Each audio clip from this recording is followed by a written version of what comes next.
Welcome to Whole Bible Study with your host, me, Daddy Noy. Now, in this chapter, we are going to do a live reading of Numbers chapter 17.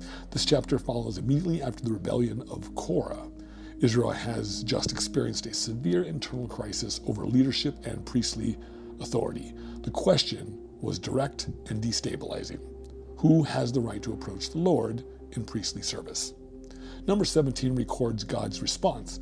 Rather than continuing judgment, the Lord provides a visible sign. Each tribal leader brings a staff.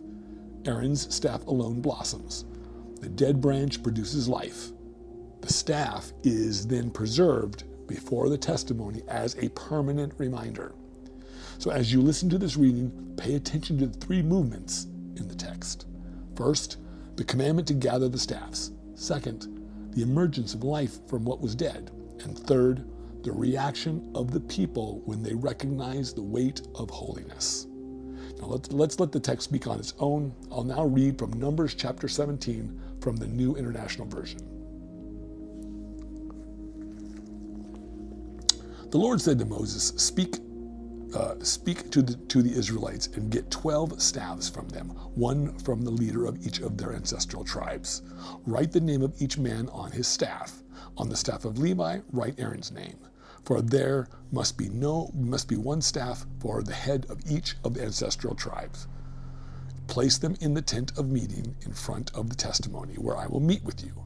The staff belonging to the man I choose will sprout, and I will rid myself of this constant grumbling against you by the Israelites. So Moses spoke to the Israelites, and their leaders gave them 12 staffs, one for the leader of each of their ancestral tribes, and Aaron's staff was among them. Moses placed the staffs before the Lord in the tent of the testimony. The next day, Moses entered the tent of testimony and saw that Aaron's staff, which represented the house of Levi, had not only sprouted, but had budded, blossomed, and produced almonds. Then Moses brought out all the staffs from the Lord's presence to the Israelites. They looked at them, and each man took his own staff. The Lord said to Moses, Put back Aaron's staff in front of the testimony to keep as a sign to the rebellious. This will put an end to their grumbling against me, so that they will not die. Moses did just as the Lord commanded him. The Israelites said to Moses, We will die. We are lost. We are all lost. Anyone whoever comes near the tabernacle of the Lord will die. Are we all going to die? Now, this chapter leaves us with a striking image. A staff cut from its root, lifeless and ordinary, suddenly budding, blossoming, and bearing almonds. The sign does not merely settle a dispute. It teaches It teaches Israel that authority established by God carries life with it. The priesthood is not seized through ambition. It is confirmed through divine vitality.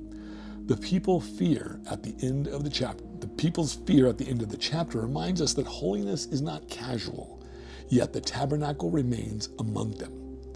The covenant continues. The purpose of the sign is not to push them away, but to preserve an ordered way of drawing near.